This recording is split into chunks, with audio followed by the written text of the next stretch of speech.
Bueno, y de nuevo en Triana y hoy un personaje singularísimo que traemos, que es nada más y nada menos que don Miguel Enrique Jiménez González, que es un hombre muy polifacético, un hombre del Renacimiento, ha hecho muchísimas cosas, un hombre que nos viene de Puente Genil, de esa purificación, de ese Palacio de los Millones, de ese lugar, de un enclave que está justamente en el centro del núcleo de toda Andalucía y que tiene esa red ferroviaria tan importante.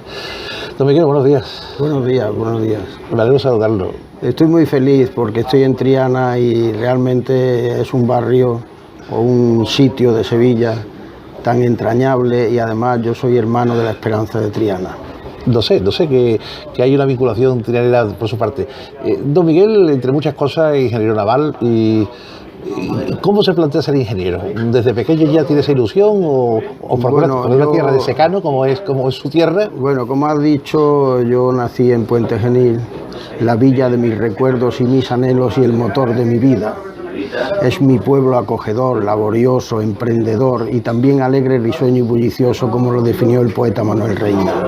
Mundialmente conocido por su afamada dulce y jalea de membrillo, ahora también por la luz y sonido de mis amigos los Jiménez, y el que me impregnó mi fe cristiana desde sus arraigadas costumbres y tradiciones religiosas, y donde yo participo activamente en su Semana Santa, en sus desfiles procesionales, desde mi pertenencia a una corporación bíblica, Judith y la degollación de San Juan Bautista, y a varias cofradías, la del patrón nuestro Padre Jesús Nazareno, la del Señor de la Humildad y Paciencia, que es una imagen que fue trasladada por Sor Gregoria Francisca de Santa Teresa desde su convento de Carmelitas Descalzas de San José del barrio de Santa Cruz de Sevilla hasta el convento de Carmelitas de Puente Genil, cuando se fue esa monja a poner en orden el convento de allí de Puente Genil, y donde llegó el 22 de noviembre de 1706, la veneramos el miércoles santo para mí muy importante, porque en el convento desde donde sale el Señor de la Humildad, allí vivían mis padrinos, a los que yo le dediqué un poema después. Yo empecé a escribir, bueno, yo no soy poeta, por supuesto,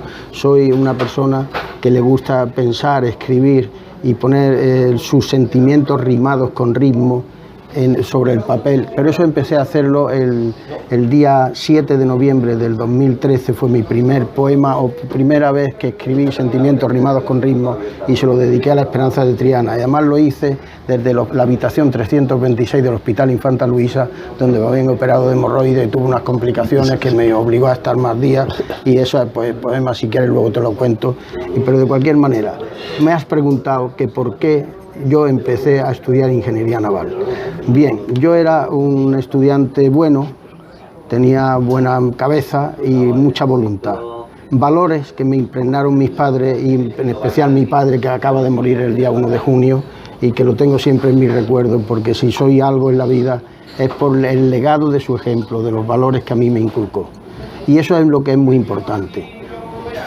Entonces yo empecé a estudiar ingeniería porque en mi época, cuando empezábamos a estudiar los niños como yo, que con 17 años, que por cierto hice primero de ingeniería en Sevilla, lo hice en la Facultad de Ciencias, lo que hoy es el aula del Paraninfo de la universidad, fue el aula de dibujo técnico, y mis profesores fueron Juan Domínguez Adame Cobos y Francisco Domínguez Adame Cobos. Juan era el director general de Sevillana en aquella época, y también había otro profesor que era José Jerez.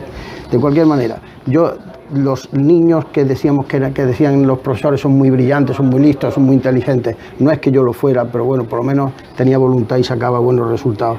Teníamos que ser ingenieros, porque yo recuerdo, yo tenía familiares, mi tío mío era farmacéutico, y yo le decía, me dice mi madre, ¿por qué no estudias farmacia? Digo, mamá, yo voy a estudiar una carrera para poner una tienda, iluso de mí, que tengo cuñados farmacéuticos y que han vivido siempre muy pendientes, ahora más pendientes de la farmacia, antes no, tal. Bueno, me estoy enrollando y no me quiero enrollar, voy al grano. Estudié ingeniería naval porque a mí me gustaba la arquitectura, pero el dibujo artístico, que yo lo tuve en primero de bachillerato, estudié en el Instituto Laboral Manuel Reina de Enseñanza Media y Profesional, que era otro bachiller distinto. Ahí el dibujo artístico, que era una asignatura de primero, me lo hizo mi madre, me pintó un romano en casa, hice un poco una trampa y saqué notable, porque yo no me consideraba que era artista. Entendía que el arquitecto tenía que tener unas dotes artísticas, No es verdad eso, porque el arquitecto tiene que tener pues, un concepto de la estructura, bueno, si es artista mejor, pero yo temiéndole al análisis de formas arquitectónicas, que era una asignatura de primero de arquitectura, dije, un barco es como una casa que se mueve, y sin embargo no hay que ser artista, ya puede ser con el dibujo lineal, me vale. Y entonces por eso decidí, y además en mi pueblo, el río Genil, que es el principal afluente del Guadalquivir, tenía una barca con una maroma que se pasaba de un lado a otro del río, y nosotros de niños, la barca de palomero que le llamaban, y bueno, no sé por qué hice ingeniero naval. Lo que pasa es que, como he dicho antes, los valores que me inculcó mi padre, en la cultura del esfuerzo, que es la que prevalece, la que realmente, cuando una persona quiere triunfar en la vida, tiene que practicarla, pues yo después, cuando la carrera la tuve terminada y empecé a trabajar en el astillero de la Empresa Nacional Bazán de Construcciones Navales Militares en Ferrol, pues allí estuve un tiempo, pero dije, yo tengo que seguir formándome, porque un ingeniero tiene que complementar su formación con una formación más económica, y entonces hice la carrera de la licenciatura de Ciencias Empresariales en ICADE, trabajando, estudiando y pagado por mí. ¿Qué es lo que yo le quiero inculcar a la gente joven? La gente joven tiene que sacrificarse. ¿Por qué? Porque ¿cuánto triunfa una persona en la vida? Una persona triunfa en la vida cuando consigue tener seguridad en sí misma. ¿Y esa seguridad cómo se consigue? Con conocimiento, pero tanto en lo personal como en lo profesional. Con conocimiento de las tareas que uno tiene que hacer. Y en las tareas que uno tiene que hacer, se consigue el conocimiento con formación y experiencia, fruto de tu esfuerzo, cuando tienes un estado de ánimo positivo, de ilusión y de motivación, que te lo tienes que generar por ti mismo, por el orgullo de tu sangre, por querer aportar valor, por legar algo mejor que lo que te legaron a ti. El doctor Marañón tiene un poema que dice que vivir no es solo existir, sino existir y crear, saber gozar y sufrir y no dormir sin soñar, descansar es empezar a morir. Y un amigo de mi padre que vive, que se llama Miguel López y tiene ya 86, 87 años, dice unas máximas que dice, dinero perdido, nada se ha perdido. El dinero no es importante, porque el dinero se puede ganar y perder, depende de un buen o un mal negocio. Tiempo perdido, algo se ha perdido, porque aunque quieras recuperar una parte y corriendo más, hay una parte que has perdido. Pero ilusión perdida, todo se ha perdido. La persona, si en el tronco del árbol de la vida de la persona, la rama de la ilusión te la quiebra un rayo puede ser una enfermedad, una muerte, un fracaso de pareja, un negocio mal enfocado, pues uno tiene que utilizar las neuronas en ese momento para generar otra rama de ilusión, que es la que te hace estar en el círculo virtuoso y poder seguir generando valor y poder seguir teniendo seguridad en sí mismo, porque esa seguridad genera confianza a tu alrededor. Y nadie ni te besa, ni te abraza, ni se casa contigo, ni te compra, ni te vende nada, ni monta un negocio si no confía en ti. Piedra angular del éxito. La otra piedra angular del éxito es el respeto a los demás. El respeto. Uno no puede hacer lo que no quiere que le hagan. Y esas son dos claves que da igual que seas barrendero, médico, ingeniero, arquitecto o lo que quieras. Pero si tú tienes seguridad, tú triunfas en la vida. ¿Qué ocurre? El mundo es global. Hoy se puede llegar a todos lados. Yo he empezado diciendo que empecé a estudiar ingeniería, todavía no he terminado la carrera, pues esta entrevista puede ser muy larga, pero bueno, no sé, yo si tú consideras que debo acortarlo, pues la corto. Pero sigo. Cuando yo terminé la carrera, el primero de ingenieros en Sevilla, yo me acuerdo, hace 6 o 7 años me nombraron caballero de la Orden de San Clemente y San Fernando, y la presentación fue en el monasterio de clausura de Santa Paula de la comunidad jerónima. Como es preceptivo, todos los novicios nos presentamos ante los demás. Y yo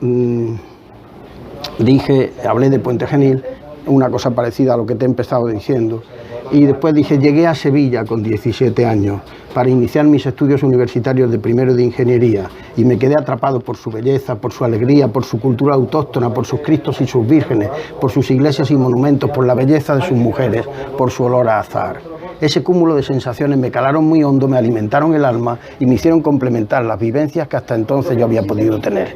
Ese año fue suficiente para que se despertara en mí un sentimiento de amor a Sevilla, que ha ido creciendo durante muchos años desde la distancia, alimentado por mi sueño y por las múltiples vivencias de las que he disfrutado o disfrutaba cada vez que volvía por esta bella ciudad. Al año siguiente, de estar aquí con 17 años, que viví en Carlos Cañal 24, en la viuda de un oftalmólogo, de doña Remedios Ayala, que se casó luego con el dueño del horno de San Buenaventura, que era Luis de Santigosa. Bueno, aquello tenemos recuerdos de ir las madrugadas de la noche con mi primo Juan Segura, con mi amigo Pepe Checa, son los que éramos amigos, estudiamos las noches de los sábados, íbamos a la misa de 7 con el padre Patero, y todo eso, son historias que yo las tengo en la cabeza y que están clavadas en mi alma. Entonces yo llegué a Sevilla, me fui, pero siempre he tenido Sevilla en mis sueños, Nunca me imaginaba que iba a volver a Sevilla a trabajar. Yo venía, cuando ya por mis obligaciones de trabajo, yo terminé la carrera de ingeniero naval, me fui a Madrid y empecé a trabajar en la empresa de ingeniería y tecnología del INI, que era INITEC, en proyectos de centrales nucleares. Luego me fui a Canarias, hice un montaje y puesta en marcha de una central térmica en Ginamar, en el grupo 4 y 5, ahí estuve yo trabajando. Volví a Madrid, hice la carrera de empresariales de ICADE, y bueno, yo quería trabajar como gestor empresarial. Y cuando yo salía a buscar trabajo desde INITEC, me pagaban menos en cualquier lado y no tenía más remedio que quedarme. Pero vino el mago le llamo yo a mi amigo José Oliu Creu, Pep Oliu, presidente actual del Banco de Sabadell, que estaba como director de estudios y estrategia en el INI y que necesitaba incorporar personas. Como no le dejaban contratar gente de la calle, sacó un anuncio que decía que quería incorporar perfiles de ingenieros economistas, que era mi caso, yo ya era ingeniero naval y licenciado en empresariales de ICADE, que los iba a entrevistar para incorporarlo a la Dirección de Estudios y Estrategia, que dependía de la Dirección de Planificación, que era de Alfredo Pastor Bommer, que luego cambiaron la posición, Alfredo pasó a director general y Pep Oliu a director de planificación, y ya estuve yo con ellos, estuve 10 años, con un señor muy importante que me enseñó a sacrificarme, a luchar, a tener el liderazgo, a no tenerle miedo al mundo, a salir con mi maletín por el mundo, y cada vez sabía más inglés, también generado por mí. Hoy día tiene uno que saber idiomas, por lo menos hay que saber inglés y español, que con eso se cubre el mundo. Y hay que tener la valentía y el arrojo de ir y luego volver a su tierra y disfrutar, porque no somos el ombligo del mundo, de todos los sitios se aprende. Cuando yo estaba en Finlandia, de las muchas veces que he ido, porque he sido agregado comercial de la Embajada de Finlandia en España del 89 al 92, y luego he sido 20 años, del 91 al 2011, director gerente de la Cámara de Comercio Hispano-Finlandesa, que lo compatibilicé con un puesto. El otro señor importante que ha habido en mi vida es Victoriano Reynoso y Reino, que a mí me conoció y me fichó como director de su gabinete cuando él era consejero delegado de Unión Fenosa. ¿Y en Génova por qué? ¿En Génova por qué? En Génova, no he dicho de Génova. No, yo pregunto, en Génova, que estuvo también como asesor también del bufete de Génova, ¿no? Ah, bueno, no, eso es aquí ya, eso es mucho más tarde, no, eso digamos, forma parte del final de estos últimos años. No, yo cuando estaba en INITEC, pasé al INI con el señor don José Oliu Creus, presidente actual del Banco Sabadell. Y ahí estuve llevando en la dirección de planificación el sector naval, el sector de transporte marítimo y el sector de bienes de equipo. 11 empresas que eran propiedad del grupo INI, y fui consejero del astillero Hijos de J. Barreras de Vigo, que era una de las empresas. Eran los 4 astilleros, que eran astilleros españoles, Astano, Barreras y astilleros canarios, Compañía Transatlántica Española y Empresa Nacional Elcano, era la de transporte marítimo, y las 5 empresas de bienes de equipo, que eran la Maquinista Terrestre Marítima, Baco Wilco, Equipos Nucleares, Fábrica San Carlos y ATEINSA. Todas esas empresas yo participaba en lo que era la planificación, el programa operativo anual, el POA y los PES, los programas estratégicos, y ahí estuve pues moviéndome con Alfredo Pastor y Pep Oliu en la altura del INI. Ahí estuve todo ese tiempo hasta que llegó un momento en que yo me cambié de posición, me conoció Victoriano Reynoso y Reino. Bueno, fui a la Embajada de Finlandia primero, después me conoció Victoriano Reynoso y Reino, que era consejero delegado de Unión Fenosa, y me incorporé como director de su gabinete en Unión Fenosa, donde he estado 22 años largos.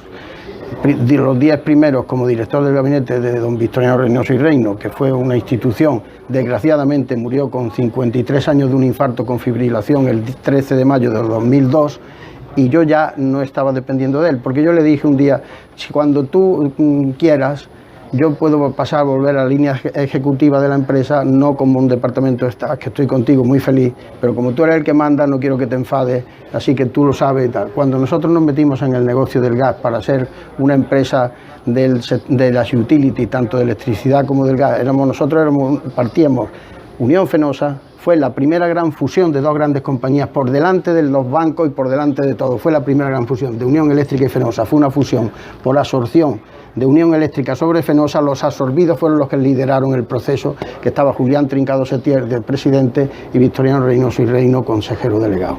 Victoriano siguió en esa línea, era un hombre brillante, trabajador, con ilusión, con austeridad, lo que yo aprendí luego de los finlandeses, que hay que ser austero, no porque se tenga el dinero hay que ganarlo y administrarlo, y hay que saberlo ganar, y hay que saberlo administrar, y esa es la lucha de la vida. Bueno, pues todo esto sigue, y yo pues estuve con Victoriano Reynoso y Reino, de quien aprendí mucho, y aunque desgraciadamente murió cuando ya fue presidente, él entró de presidente el 30 de marzo del 2002, y el discurso de bienvenida, me dijo el consejero delegado que iba a poner él, que era Honorato López Isla, tienes que hacerlo tú, me lo dijo una hora antes ante los 200 directivos de la casa. Y dije, tú eres no voy a decirlo en público, porque le dije que era por si hay niños, porque eso sí tú sabías que yo tenía que hacerlo, me lo tenías que haber dicho antes. A pesar de eso, yo lo conocía muy bien a Victoriano, porque llevaba muchos años con él, pero había otras personas que lo conocían también. Y yo dije, no me puedo arrobar a Victoriano, porque entonces la envidia que van a tener los demás va a ser muy grande. Entonces decidí sobre la marcha que el discurso de bienvenida lo empezaba yo y lo seguía el director general de Recursos Humanos, que era José María Vázquez Pena, el director de los servicios médicos, Jesús Aparicio, y la única mujer directiva, que era Paloma Santisteban, que era de Asuntos Fiscales. Les dije sobre la marcha, habláis lo que sea de Victoriano, cuando yo os dé la palabra y le regaláis algo. El de Recursos Humanos le regaló un paraguas para que se protegiera de los conflictos laborales. La de Fiscal le regaló unos libros para que se culturizara por otras ramas del saber, que aunque él era también pintor, él era no impresionista, era... ¿Vanguardista? No me acuerdo. Bueno, por no perder tiempo no. Bueno, y entonces... y el de los servicios médicos le regaló un botiquín. Y digo, pues me devolvéis la palabra a mí. Yo terminé, porque a Victoriano le gustaba mucho el cante, él no bebía, era un hombre austero, trabajador, pero se tomaba su copita, tenía una bodega de vino de uva Godello en el barco de Valdeorra, el mosteiro de San Miguel de Sagoaza, que es del siglo XI, y entonces allí íbamos, y él se tomaba sus copitas de vino, pero que si tomaba 2 copitas o 3, ya le dolía la cabeza, o sea, que era un hombre, pero al final... Cantaba, ¿no? Le gustaba eso, le gustaban los caballos. Su hermano Antonio Reynoso y Reino, que se ha jubilado como presidente de la Sala de lo Social del Tribunal Superior de Justicia de Andalucía y representante del Poder Judicial de Andalucía Occidental, pues su hermano estaba en Huelva, él venía a Huelva, pero yo cuando me conocí a mí, dice, vámonos a Cádiz, vino a dar una conferencia a San Lucas, en fin, estuvimos con muchas... y yo dije, pues como tiene una parte que en el fondo le gusta el arte, el cante, me gusta a mí es que me gusta todo, me gusta tomarme una copita de vino, me gustan las mujeres, me gusta la Semana Santa, me gusta el rocío, me gusta todo, la feria, me gusta todo. Pero tengo tiempo para todo porque mi cabeza está siempre trabajando y eso es muy importante. Total, que Victoriano... yo le hice, mientras él juraba como presidente el día 30 de marzo, Viernes de Dolores del 2002, yo le dije, empecé a pensar, digo, y le saqué un fandango que se lo canté por el Niño Gloria, que dice, a la Virgen yo le pido, Victoriano, que te ayude, a la Virgen yo le pido, que lleve a Unión Fenosa cada día más a la cumbre,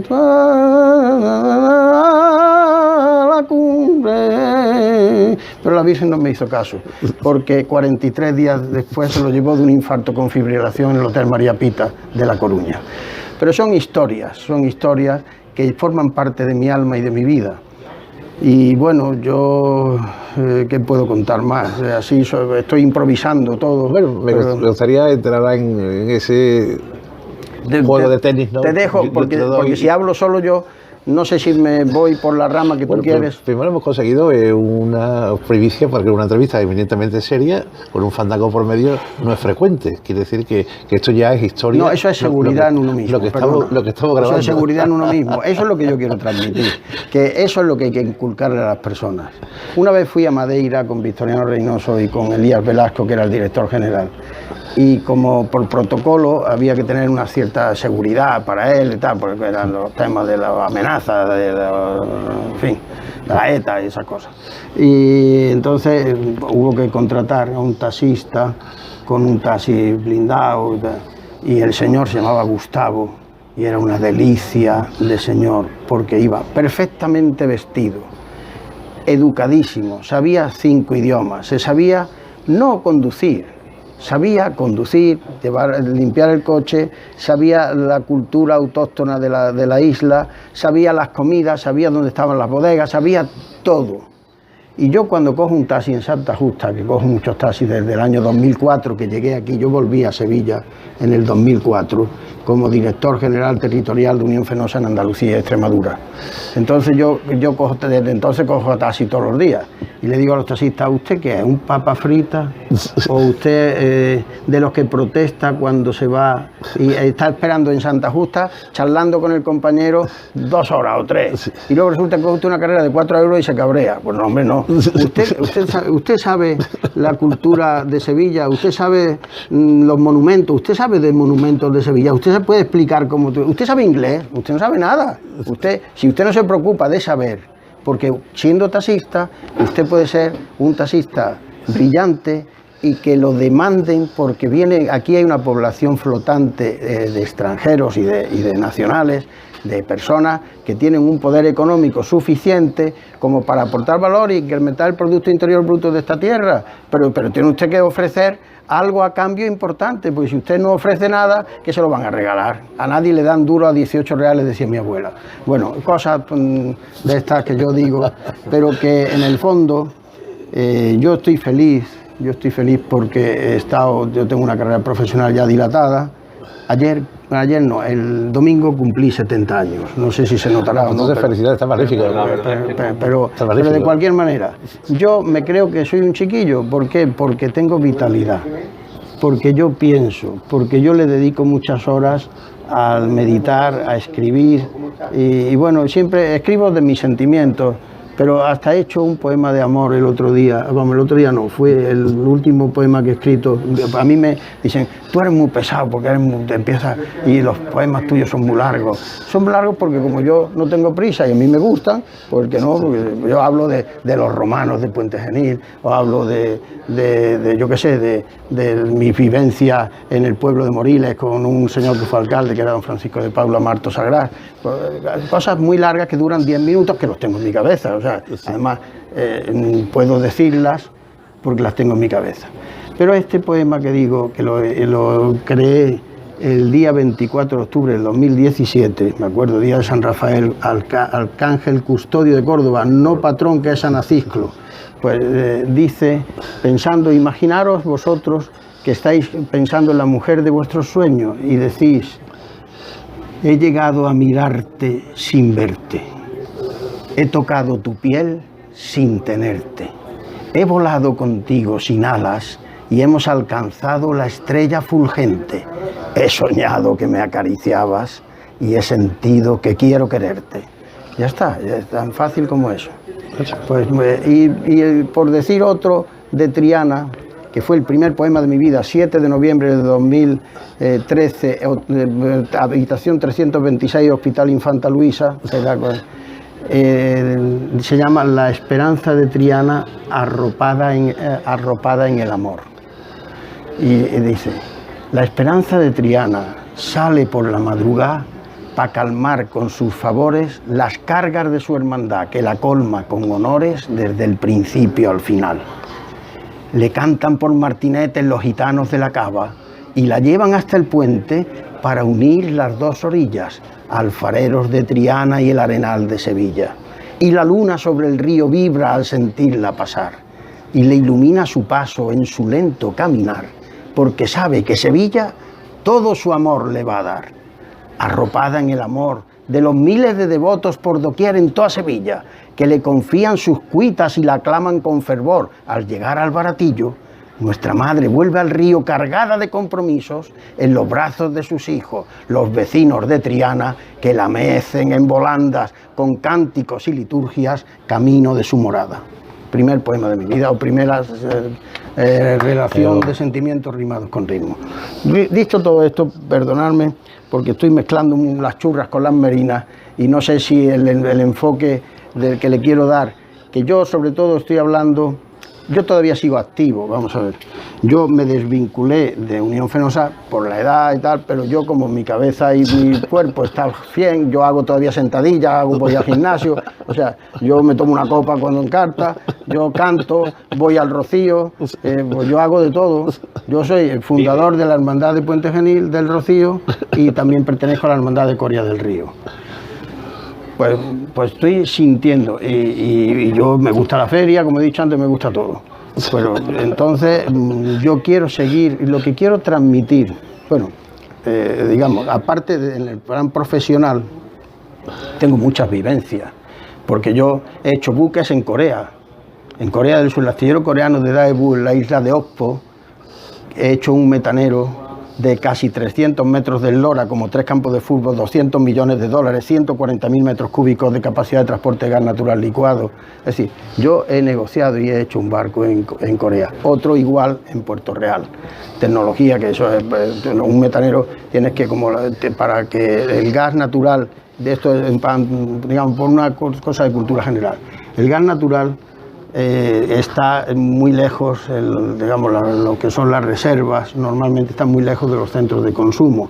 Nosotros tenemos en Egipto una planta de licuefacción en el puerto de Damieta y claro, desde Egipto hasta aquí no se puede transportar por gasoducto porque es inviable por la orografía del terreno, o sea, inviable. Más de 3.000 kilómetros o 4.000, depende de la orografía del terreno, en estado gaseoso por estaciones de bombeo no se puede transportar. Entonces tienes que utilizar la técnica de bajarle la temperatura, en este caso al gas natural, que es el metano CH4, a menos 163 grados presión atmosférica y baja el volumen 600 veces, es decir, cada 600 metros cúbicos de gas natural en estado gaseoso, al bajarle la temperatura en una planta de licuefacción que nos costó a nosotros, la de Egipto, 1.300 millones de dólares, decían que estábamos locos, pero no estamos locos, sabemos lo que queremos, eso gas natural lo sabe, pero bueno, y entonces se transporta, cada 600 metros cúbicos se transforma en 1 metro cúbico de gas natural licuado, pero es un líquido que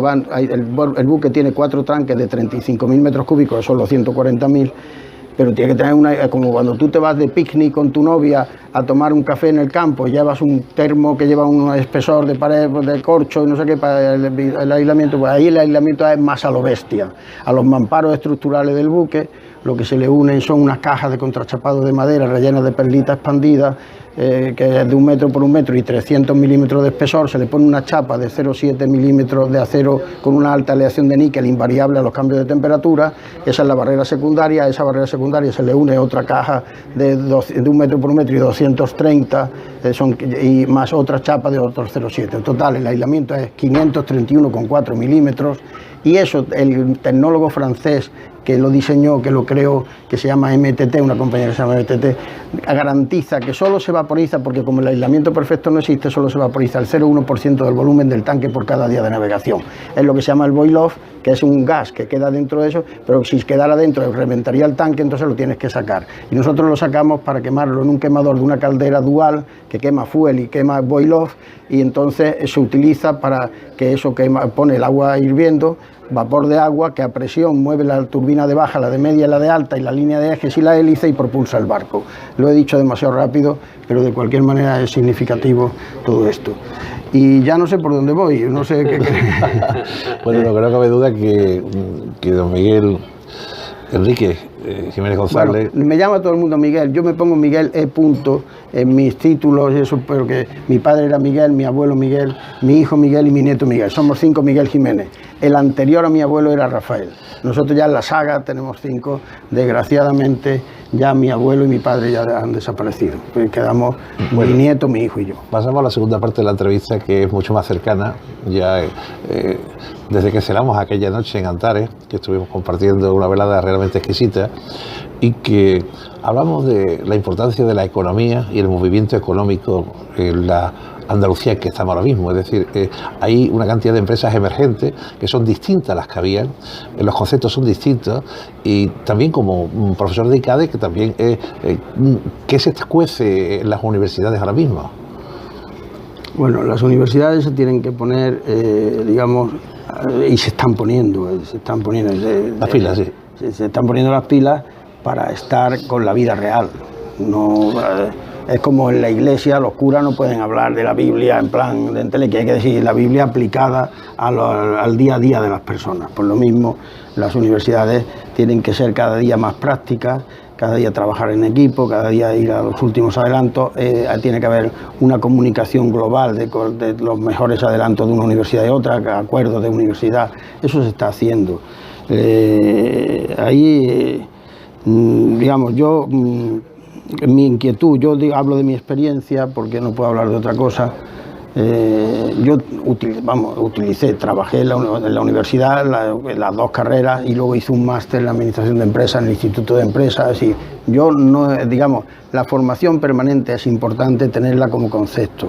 Tampoco es la panacea, porque muchas veces los niños de los padres se forman porque el padre tiene dinero para pagarle la formación y porque no hay trabajo, y entonces en un estado de poco trabajo se entretienen mientras formándose. Entonces la competencia es de teoría mucha, pero hace falta también la práctica. Es preferible que muchas veces, por supuesto, yo creo que abre más puertas tu carrera, la que sea, y saber inglés, que tu carrera y un máster sin saber inglés. El inglés es importantísimo.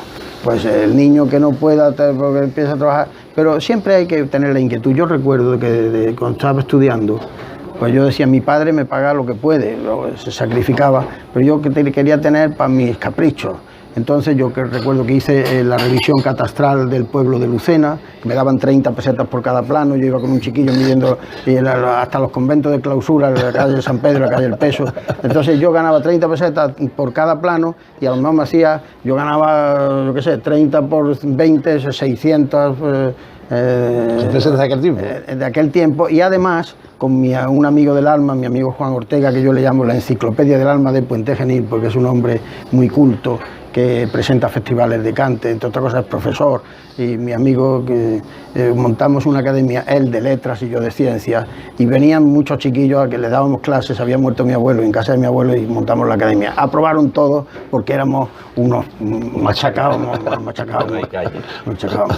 En fin, que siempre hay que llevar a las personas jóvenes a que si no pueden, porque todo el mundo no nace en una familia rica ni en una familia, hay que asumir la responsabilidad, que es muy bonito eso, porque lo que aporte uno, porque lo que te dan no lo valoras muchas veces, entonces se despilfarra. Y yo me acuerdo...